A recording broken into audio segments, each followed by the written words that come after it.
నట భంగిమవో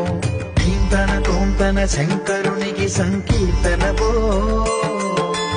ఈశ్వరుడే అనునిత్యం తనలో తలచుకునే ఓంకారమువో శివ హృదయం కరిగించే ఆ పంచాక్షరివో నీ మదిలో మహా